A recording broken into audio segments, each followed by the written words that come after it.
El misterio de Hunter's Lodge, de Agatha Christie.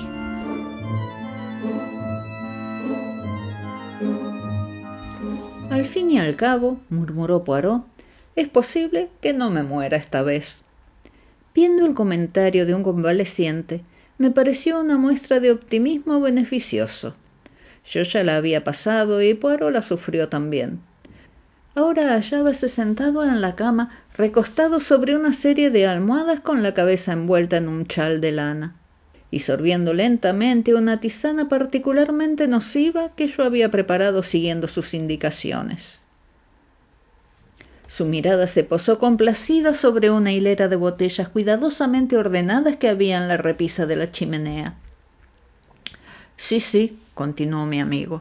Una vez más volveré a ser yo, el gran Hércules Poirot, el terror de los malhechores. Imagínese, mon ami, que me dedican un párrafo en los comentarios sociales. Pues sí, aquí está. Salgan todos los criminales sin temor. Hércules Poirot. Y créame, es un Hércules, el detective favorito de la sociedad que no podrá detenerles. ¿Por qué? Pues porque se halla prisionero de la gripe. Me reí.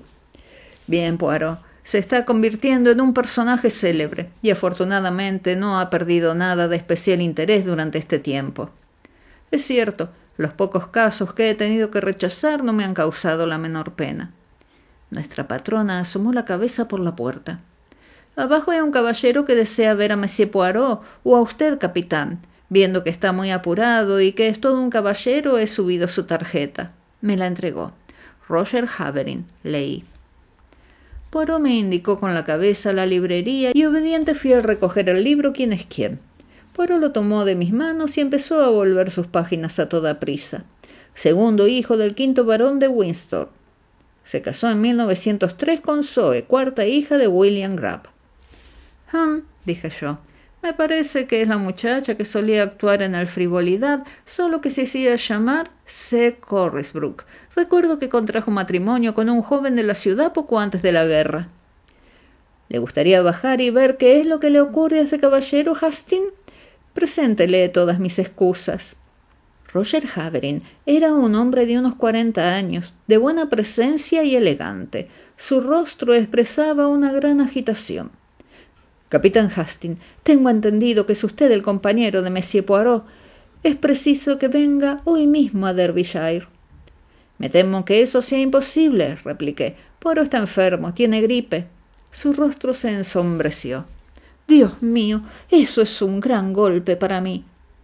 ¿Tenía que consultar acerca de algún asunto serio? Santo Dios, ya lo creo. Mi tío, el mejor amigo que tenía en el mundo, fue encontrado asesinado la noche pasada. ¿Aquí en Londres? No, en Derbyshire. Yo me hallaba en la ciudad y esta mañana recibí un telegrama de mi esposa. Inmediatamente decidí venir a ver a Monsieur Poirot para rogarle que se ocupe de este caso. ¿Quiere perdonarme un momento?, le dije, iluminado por una idea repentina. Subí la escalera a toda prisa y en pocas palabras puse a Poirot al corriente de la situación. Ya. ¿Quiere ir usted, no es cierto? Bien, ¿por qué no? Ahora ya debería conocer mis métodos. Solo le pido que me informe a diario y siga al pie de la letra todas mis instrucciones. Me avine a ello gustoso. Una hora más tarde me encontraba sentado frente al señor Havering en un departamento de primera clase de los veloces ferrocarriles Midland, alejándome de Londres. Para empezar, capitán Hastings, debe usted comprender que Hunter's Lodge, a donde nos dirigimos y donde tuvo lugar la tragedia, es solo un pequeño terreno de casa situado en el corazón de los páramos de Derbyshire. Nuestra verdadera casa está cerca de Newmarket y solemos alquilar un piso en la ciudad durante la temporada de invierno. Hunter's Lodge lo regenta una ama de llaves que prepara todo lo que necesitamos cuando se nos ocurre ir a pasar allí un fin de semana. Claro que durante la temporada de caza nos llevamos algunos criados de Newmarket. Mi tío, el señor Harrington Pace, como tal vez usted ya sepa, mi madre era de los Pace de Nueva York, vivía con nosotros desde hace 3 años. Nunca se llevó bien con mi padre ni con mi hermano mayor, y supongo que por ser yo algo así como el hijo pródigo, hizo que esto aumentase el afecto hacia mí en lugar de disminuirlo. Claro que soy un hombre pobre y mi tío era muy rico. En otras palabras, él era quien pagaba. Pero aun siendo exigente en muchos aspectos, no resultaba difícil de tratar y los tres vivíamos en feliz armonía. Hace un par de días mi tío, bastante disgustado por algunas juerguecitas recientes que nos corrimos en Nueva York, sugirió que viniéramos a Derbyshire a pasar un par de días. Mi esposa telegrafió a la señora Middleton, el ama de llaves, y nos vinimos la misma tarde. Ayer noche me vi obligado a volver a la ciudad, pero mi esposa y mi tío se quedaron. Esta mañana recibí este telegrama. Me lo entregó. Ven enseguida. Tío Harrington ha sido asesinado anoche. Trae un buen detective si puedes, pero ven. Zoe. Entonces, ¿no conoce usted más detalles? No. Supongo que vendrán en unos periódicos de la noche. Sin duda alguna se habrá hecho cargo la policía. Eran casi las 3 de la tarde cuando nos apeamos en la pequeña estación de Elmersdale. Después de recorrer 5 millas en coche, llegamos a un edificio de piedras gris muy pequeño situado en un páramo desolado. Un lugar muy solitario, observé con un estremecimiento. Havering asintió. Intentaré deshacerme de él. No podría volver a vivir aquí. Abrimos la verja y caminamos por el estrecho sendero hacia la puerta de roble cuando una figura familiar salió a nuestro encuentro. —¡Sharp! —exclamé. El inspector de Scotland Yard me saludó amistosamente antes de dirigirse al señor Havering. —¿El señor Havering? Me han enviado de Londres para encargarme de este caso y desearía hablar con usted si me lo permite. Mi esposa... He visto ya a su esposa y al ama de llaves. No le entretendré más que un momento, pues deseo regresar al pueblo lo antes posible ahora que he visto todo lo que podía ver aquí. Todavía no sé nada que... Exactamente, dijo Sharp tranquilizándolo. Pero hay una o dos cosillas sobre las que desearía conocer su opinión. El capitán Hastings me conoce e irá a la casa a decirles que usted ha llegado. A propósito, ¿qué ha hecho usted del hombrecillo, capitán Hastings? Aún sigue en cama con gripe. Sí, lo siento. Le debe resultar a usted extraño estar aquí sin él, ¿verdad? Como un barco sin timón. Y tras oír aquella broma de mal gusto, me fui hacia la casa. Hice sonar el timbre, ya que Sharp había cerrado la puerta tras él. Al cabo de algunos instantes me fue abierta por una mujer de mediana edad vestida de negro. El señor Havering llegará dentro de unos momentos, expliqué. Se ha quedado hablando con el inspector. Yo he venido con él desde Londres para investigar este caso. Tal vez usted pueda contarme brevemente lo ocurrido anoche. Pase usted, señor. Cerró la puerta y me encontré en un recibidor escasamente iluminado. Fue después de cenar cuando llegó ese hombre. Preguntó por el señor Pace, señor, y al ver que hablaba igual que él, pensé que sería un amigo americano del señor y le hice pasar al cuarto de armas.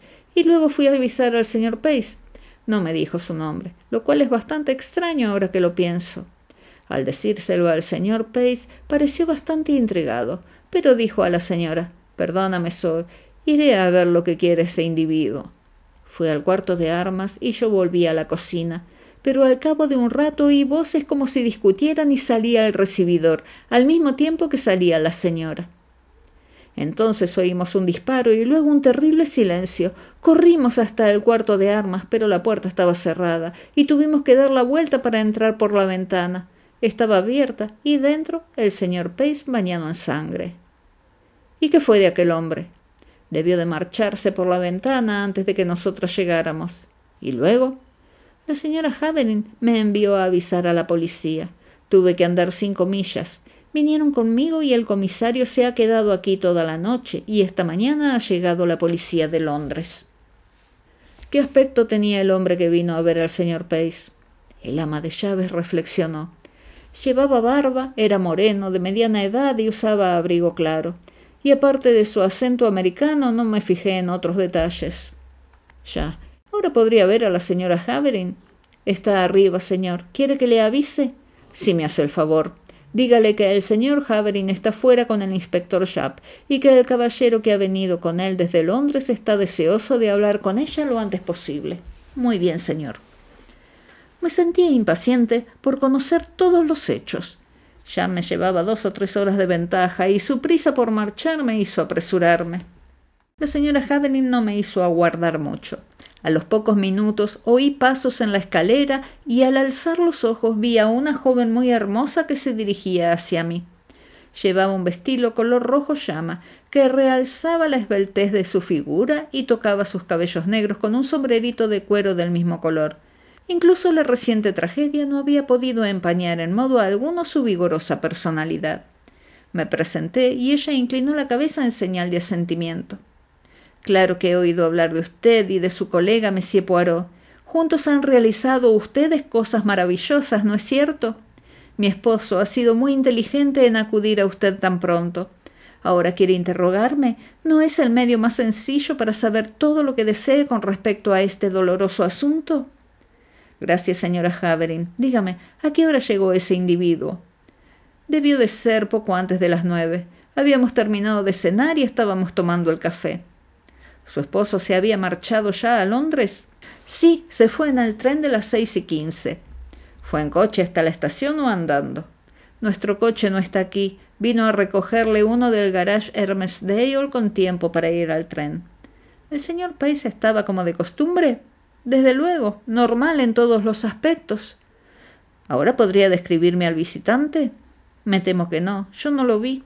La señora Middleton le hizo pasar al cuarto de armas y luego fue a avisar a mi tío.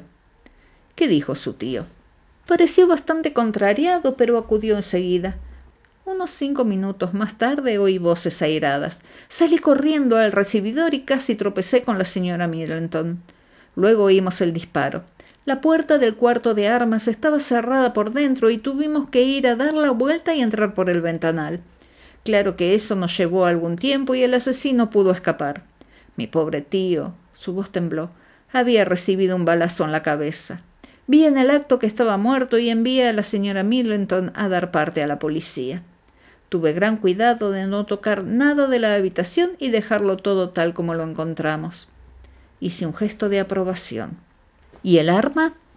Pues puedo hacer una sugerencia, capitán Hastings. Mi esposo tenía 2 revólveres cargados adornando la pared y falta uno de ellos. Se lo hice observar a la policía y se llevaron el otro. Cuando le hayan extraído la bala, supongo que lo sabrán con certeza. ¿Puedo ir al cuarto de armas? Desde luego, la policía ya lo registró y el cadáver ha sido retirado. Me acompañó al escenario del crimen. En aquel momento Haverin entró en el recibidor y con una breve disculpa su esposa corrió hacia él. Yo quedé solo para llevar a cabo, por el camino más conveniente, mis investigaciones. Debo confesar que fueron bastante descorazonadoras. En las novelas policíacas abundan las pistas, pero yo no pude descubrir nada extraordinario, excepto la gran mancha de sangre que había en la alfombra donde debió caer el cadáver. Lo examiné todo con sumo cuidado y saqué un par de fotografías de la habitación con mi pequeña cámara. También examiné el suelo en la parte exterior del ventanal, pero parecía tan lleno de pisadas que juzgué inútil perder el tiempo queriendo sacar algo en claro. No, había visto todo lo que en Hunter's Lodge tenía que ver. Debía regresar a Hermesdale y ponerme en contacto con Sharp. De modo que, despidiéndome de los Haverin, partí en el automóvil que nos había traído desde la estación.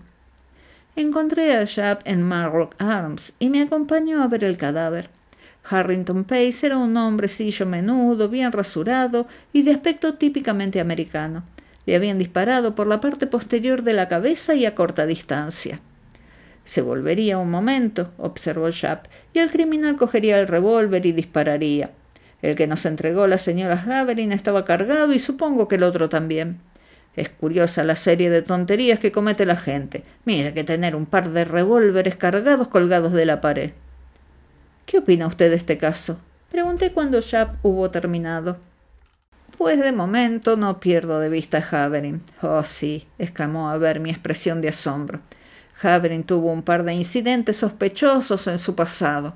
Cuando era estudiante en Oxford, hubo cierto extraño asunto referente a la firma de uno de los cheques de su padre. Claro que se echó tierra encima.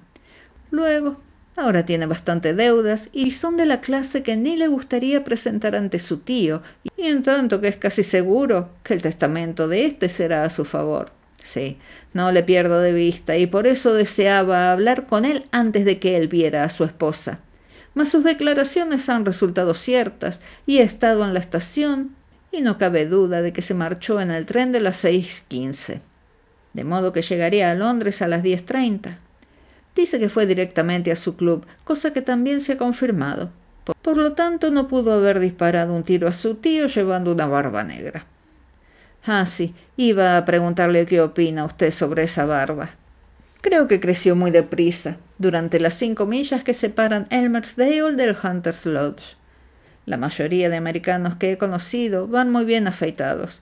Sí, entre las relaciones americanas del señor Pace hemos de buscar al asesino.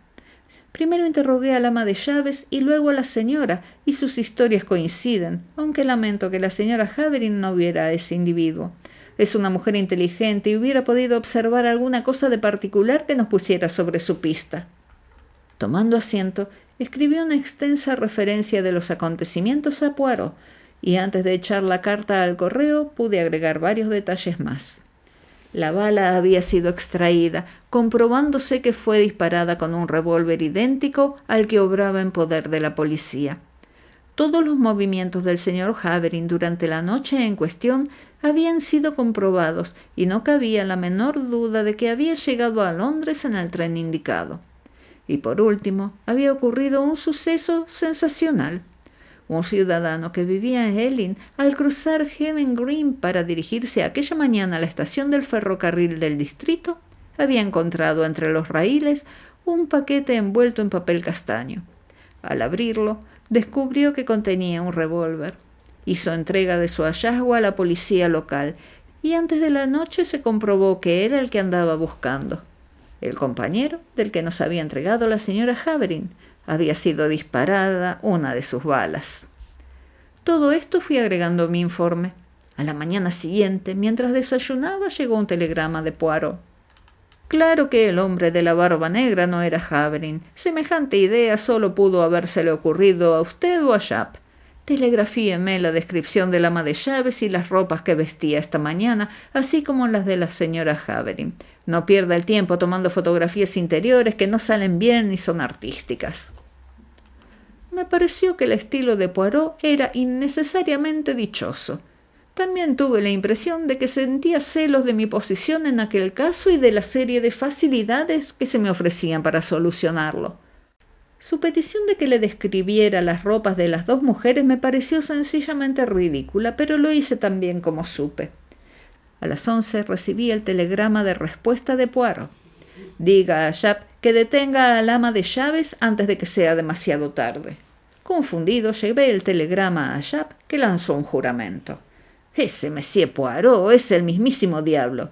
Cuando él lo dice es porque hay algo. Y yo apenas me fijé en esa mujer. No sé si podré llegar a arrestarla, pero haré que la vigilen. Iremos allí enseguida y le echaremos un vistazo. Pero fue demasiado tarde. La señora Middleton, aquella mujer reposada, de mediana edad, de aspecto normal y respetable, se había desvanecido en el aire, dejando su maleta, que contenía solo ropa de uso ordinario. No había la menor pista acerca de su identidad o su paradero. De la señora Havering conseguimos los siguientes datos.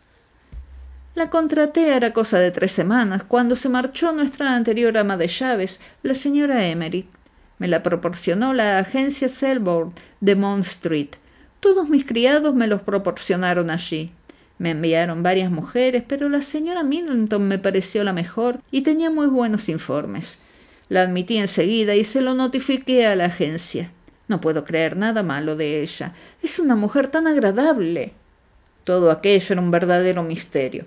Por un lado, resultaba evidente que aquella mujer no pudo cometer el crimen, puesto que en el momento en que sonó el disparo estaba con la señora Havering en el recibidor, y no obstante debía tener alguna relación con aquel. O de otro modo, ¿por qué habría de haberse marchado con tantas prisas? Telegrafié estos últimos acontecimientos a Poirot, sugiriendo al mismo tiempo mi regreso a Londres, para hacer las averiguaciones pertinentes en la agencia Selborne. La respuesta de Poirot no se hizo esperar. Inútil preguntar a la agencia, allí no habrán oído hablar de ella. Averigüe qué vehículo la condujo a Hunter's Lodge la primera vez que fue allí. Aunque desconcertado, obedecí. Los medios de transporte de Elmersdale eran limitados. El garaje local tenía 2 Ford desvencijados y 2 paradas de coches de caballos. Ninguno de estos vehículos había sido alquilado a la fecha en cuestión. Al interrogar a la señora Havering, replicó que le había pagado el billete para Derbyshire y entregado el dinero suficiente para alquilar un taxi o un coche de punto hasta Hunter's Lodge. Siempre había uno de los Ford en la estación por si alguien requería sus servicios.